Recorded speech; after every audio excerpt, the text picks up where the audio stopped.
దాన్ని 10 లక్షలకు పెంచాలనే డిమాండ్తో పాటుగా అట్లాగే ఎవరైతే న్యాయవాదుల తల్లిదండ్రులు ఉన్నారో వాళ్ళ తల్లిదండ్రులు కూడా హెల్త్ కార్డులో చేర్చాలని, దాంతోపాటుగా ఏదైతే ప్రభుత్వం ఇస్తున్న గ్రాంట్ ఏదైతే ఉందో దాన్ని ఇంకా పెద్ద మొత్తంలో అమౌంట్ పెంచాలనే ముఖ్యమైన డిమాండ్తో పాటుగా ఈ ముఖ్యమైన 5 డిమాండ్లను తీసుకోవడం జరిగింది.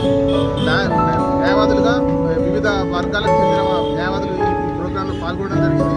అట్లాగే అన్ని హైకోర్టు బార్ అసోసియేషన్ చెందిన ప్రెసిడెంట్, సెక్రటరీ కూడా వారి యొక్క సంపూర్ణ మద్దతును తెలియజేయడం జరిగింది. అట్లాగే బార్ కౌన్సిల్గా నూతనంగా ఎన్నికైన బార్ కౌన్సిల్ మెంబర్స్, అట్లాగే గతంలో పనిచేసిన బార్ కౌన్సిల్ మెంబర్స్ ఎవరైతే ఉన్నారో వాళ్ళంతా ఈరోజు ఈ కార్యక్రమానికి వచ్చి ఆ కార్యక్రమానికి పెద్ద ఎత్తున మద్దతు తెలియజేయడం జరిగింది.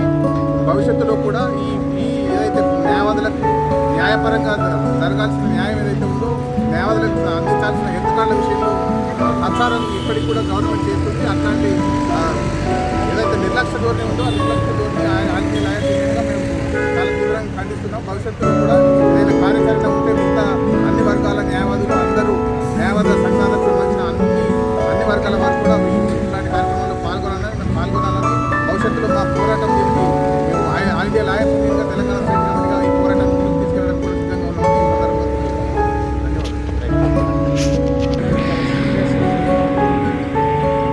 న్యాయవాదులకే కాదు ప్రజలకు కూడా ఉంది.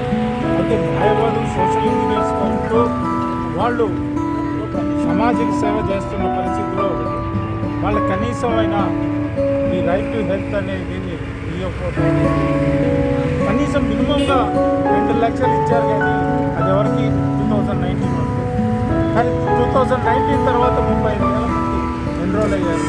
వాళ్ళకి లేకుండా పోయింది. అంతేకాదు ఈరోజు అనేక సమస్యలతో అనేక జబ్బులతో బాధపడుతుంటే వాళ్ళకి ట్రీట్మెంట్ చేసుకునే పరిస్థితిలో న్యాయవాదులు చాలామంది లేదు. వాళ్ళందరికీ ఇవ్వాల్సిన అవసరం ఉంది. అయితే దీనిపైన ఐక్య కార్యాచరణ అనేది చాలా అవసరం. Bar council members, bar associations, అన్ని సంఘాలు, ఐఏఎల్ ఇంకా ఇతర సంఘాలు ఏవైతే ఉన్నాయో అవన్నీ కూడా కలిసి దీని మీద ఫైట్ చేసి సాధించుకోవడం కోసం కృషి చేయాల్సిన అవసరం ఉంది.